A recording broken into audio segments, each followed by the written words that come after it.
안녕하세요. 결혼한 지 12년 차인 40대 여성입니다. 지금까지 남에게 피해 끼치지 않고 가정을 제일 우선시하며 최선을 다해 살아왔다고 생각하는데 생각지도 못한 남편 요구 때문에 이혼 소송 중입니다.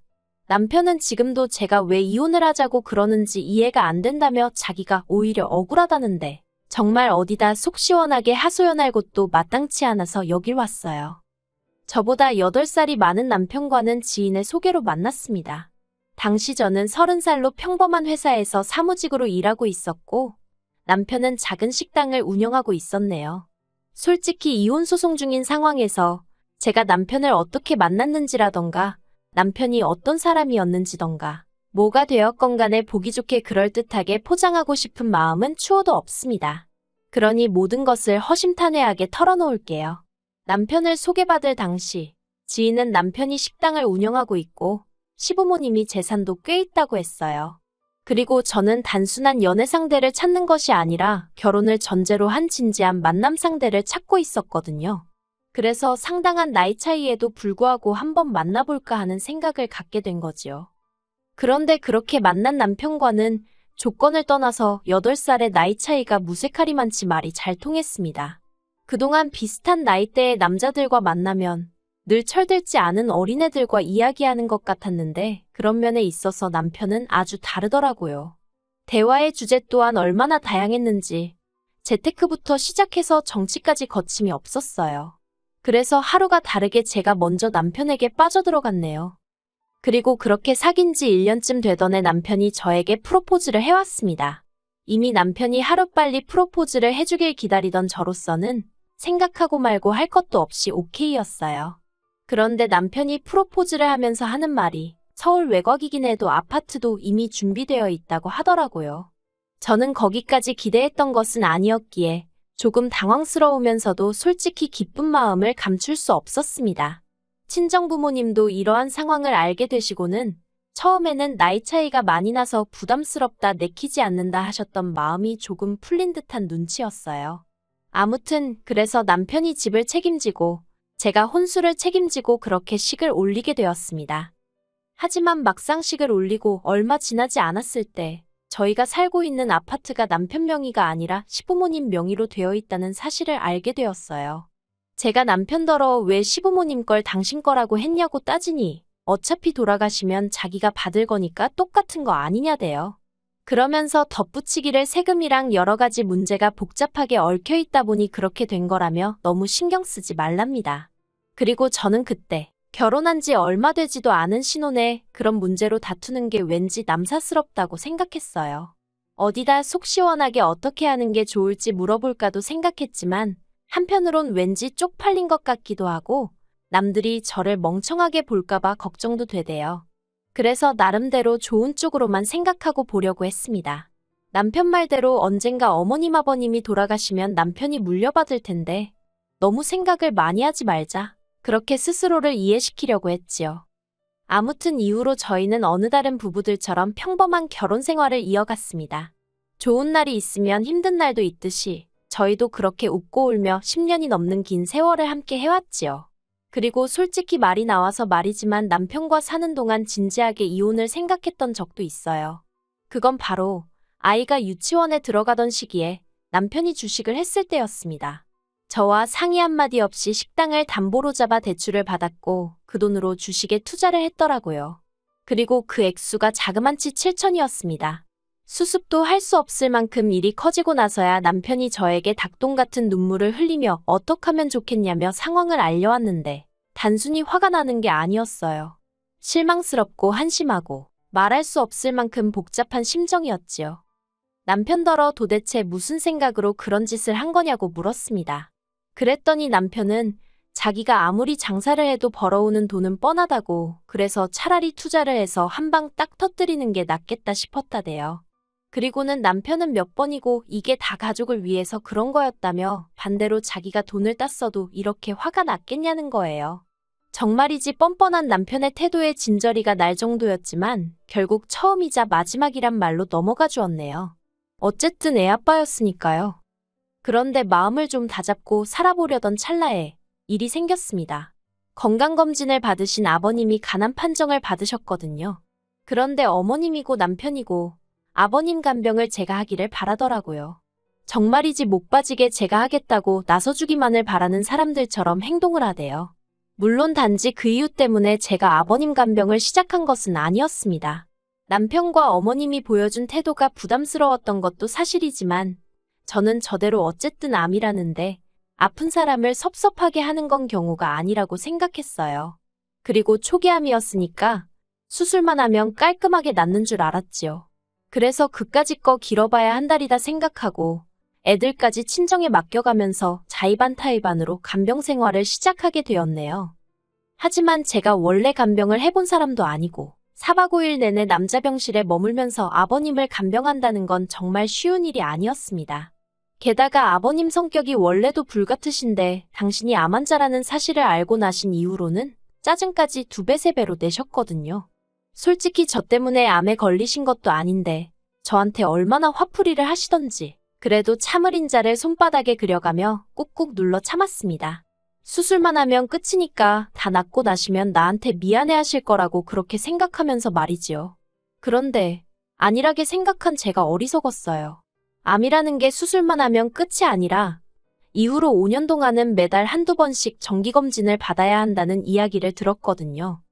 그리고 혹시나 했지만 역시나라고 아버님은 수술은 성공적으로 끝났다고 했지만 이후로 매달 한두 번씩 병원에 와서 검사를 받으라고 하대요. 그래서 어머님 아버님은 대전에 살고 계셨는데 그 검사를 받기 위해서 매달 서울에 올라오셔야 했어요. 그런데 진짜 문제는 서울에 오실 때면 저나 남편이 두 분의 일거수일투족, 그러니까 한마디로 모든 걸 대신 해결해 주길 바라셨다는 거예요. 버스는 물론이고 택시조차 타기를 거부하셨습니다. 솔직히 제가 생각하기엔 대전이나 서울이나 크게 다를 것도 없다 싶었는데 말이에요. 그래서 한 번은 제가 전화로 병원 가는 길을 알려드릴 테니 한번 직접 가보시면 어떻겠냐 여쭙습니다. 그날 회사에서 이것저것 해결해야 하는 일들이 쌓여 있었거든요. 그랬더니 아버님이 지금 늙은 시애비더러 알아서 하라는 거냐며 어찌나 격분을 하시던지요. 그래서 그때부턴 남편과 제가 되는 대로 번갈아 가며 두 분을 모시고 병원에 다니고 그랬습니다. 하지만 그러면 뭘 하나요?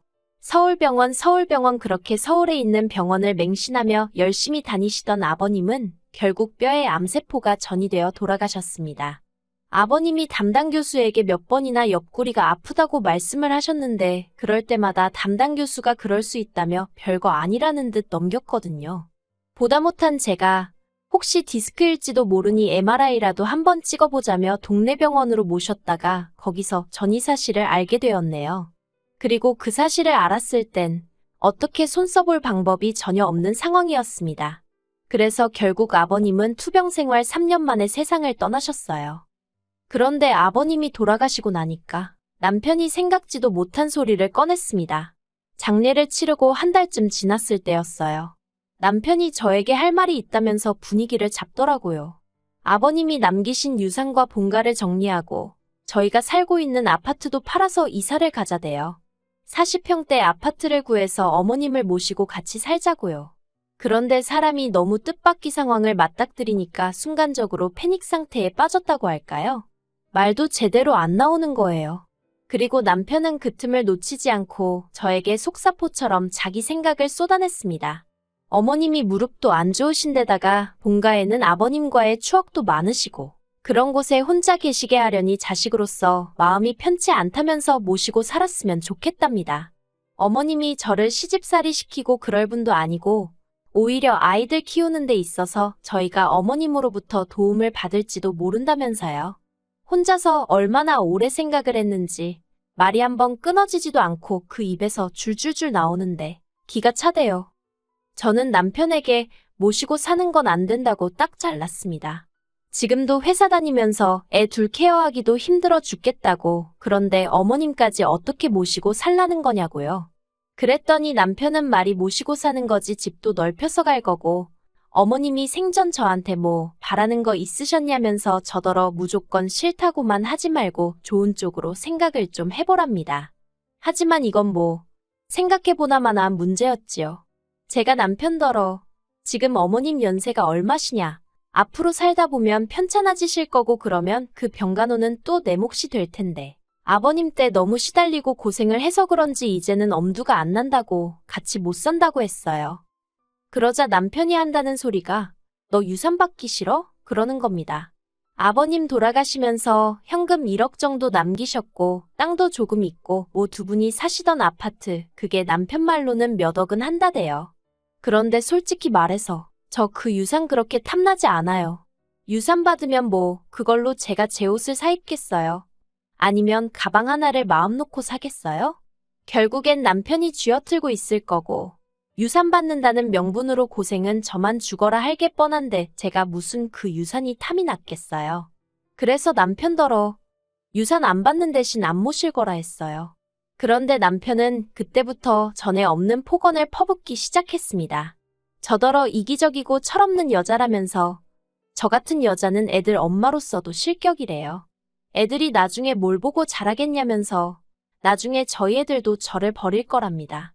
아버님 돌아가실 때까지 제가 제일 옆에 오래 붙어서 온갖 수발을 다 들어드렸는데 남편 기억 속에선 그런 건 다 어디로 간 건지 황당하더군요. 하지만 남편은 제가 말이 없는 이유를 제가 뭐라도 잘못해서 말을 못하고 있다고 생각한 건지 계속해서 말 같지도 않은 소리를 이어갔습니다. 저더러 40 넘어서 이혼녀 딱지 달면 어디서 저를 좋다고 하겠냐며 다니던 회사도 잘릴지 모른다나요. 그러면서 지금 이혼해봤자 네 손해야. 너는 며느리의 도리를 거부하고 있는 거라서 내가 이혼 소송 걸면 너는 끝이야 그러대요. 그런 소리까지 들으니까 저도 눈에 뵈는 게 없더라고요. 그래서 남편더러 그래 그러면 이혼하자 했습니다. 당신 말대로 나이 40에 이혼녀 딱지 그까짓 거 달아도 그만이라고 그리고 나만 이혼녀 되냐고 그러면 당신도 이혼남 된다고 했습니다. 나이 50에 이혼남 딱지 달면 당신은 어디 가서 환영받을 것 같냐고 저도 똑같이 쏘아붙였어요. 남편도 제가 그렇게 나올 줄은 몰랐는지 그제서야 눈을 동그랗게 뜨고는 지금 말이라고 하는 거냐면서 그리고 저는 이튿날 바로 이혼 전문 변호사를 찾았습니다.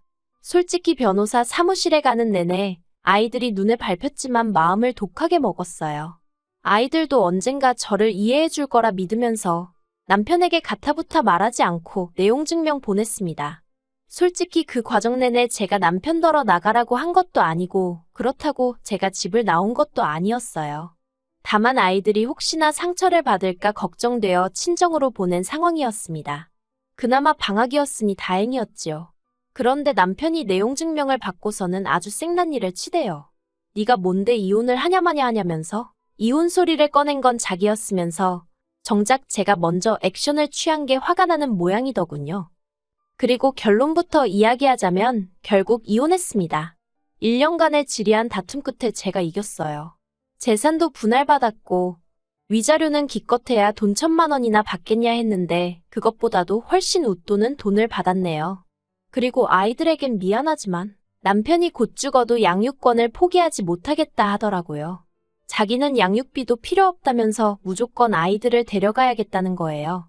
솔직히 식당 일을 핑계로 애들하고 어디 한번 제대로 놀러 간 적도 없으면서 막상 이혼하는 마당에는 애들 욕심을 내는 걸 보니 어처구니가 없었지요. 그런데 제가 나쁜 엄마인 걸까요? 제가 10년 키웠으니 남은 10년은 남편이 키워도 되지 않을까 싶었습니다. 그래서 남편한테 양육권 넘겼어요. 친권을 준 것도 아니고 요새 세상이 어떤 세상인데 남편이 안 보여준다고 평생 못 보고 살고 그런 건 요즘 말도 안 되잖아요. 그래서 눈 딱 감고 양육권 포기했네요. 그런데 웃긴 게 남편과 이혼하고 완전히 남남이 되고 나서 얼마 지나지 않았을 때 어머님이 찾아오셨습니다. 합가 얘기 나오는 내내 남편 뒤에 숨어서 한 번도 저희 사이를 어떻게 조율해 주려는 시도조차 안 하신 분이셨어요. 솔직히 말해서 어머님이 조금이라도 아들 내외를 걱정했다면 아들한테라도 합가 안 해도 된다. 아니 하다못해 천천히 해도 된다. 일단 네 와이프 마음부터 달래줘라. 그런 소리는 했을 것 같아요. 하지만 아버님 간병 때도 그렇고 결정적인 순간에는 꼭 당신 아들 뒤에 숨어서 나는 아무것도 몰라요. 하고 계시는 분이셨습니다. 그런데 그런 분이 절 찾아오셔서는 다시 살림을 합치는 게 어떻겠냐입니다. 저는 제 귀를 의심했어요. 그런데 어머님 말씀이 듣다 보니까 얼떨결에 당신이 살림도 다 하시고 애들 케어도 다 하고 계신 모양이더라고요. 그러면 그렇지 집버릇 누굴 주나요? 저랑 살 때도 장사하는 게 무슨 벼슬인 것 마냥 집안일엔 손가락 하나 까딱도 안 하던 인간이에요. 그런데 어머님하고 산다고 뭐 얼마나 달라지겠어요? 어머님이야 매일 제가 치워둔 깨끗한 집에서 제가 차려드리는 음식이나 드시고 하셨으니 합가를 하면 얼마나 좋을 줄 아셨나 본데. 아무튼 어머님은 계속해서 아가아가라고 저를 부르시며 애들도 저를 찾는다고 자꾸 애들 이야기를 하시면서 제 마음을 돌리려고 하셨습니다. 하지만 저는 그런 어머님의 말씀을 단칼에 잘랐어요. 이혼하면서 재산분할도 제대로 받았고 그래서 그 돈으로 저 혼자 살 수 있는 작은 아파트 하나 샀다. 위자료로 중고차도 한 대 샀다. 그리고 요새는 전에는 살림하느라 시간이 없어서 못했던 운동도 한다. 정말 사람 사는 것처럼 살고 있는데 너무 즐겁다고요. 그러니 이런 불쾌한 이유로 다시 연락하시거나 찾아오지 마시라 했습니다. 아이들은 잘 부탁드린다고 했네요. 그러자 어머님이 저더러 독한 X라며 너도 네 자식한테 똑같은 꼴을 당해보랍니다. 아니, 어머님은 왜 당신 아들 때문에 고생하시면서 저한테 화풀이신 건지. 그냥 불쌍하다 생각하고 내내 건성으로 대답하고 먼저 등 보이고 나왔어요. 속이 후련합니다.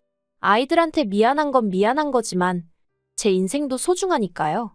만약에 애들 아빠가 정말 애들 못 키우겠다 하면 그때는 친권까지 싹 가져올 생각은 있어요. 그저 저에게 남은 소원이 있다면 언젠가 애들이 이런 제 마음을, 제 사정을 이해해줬으면 할 뿐입니다.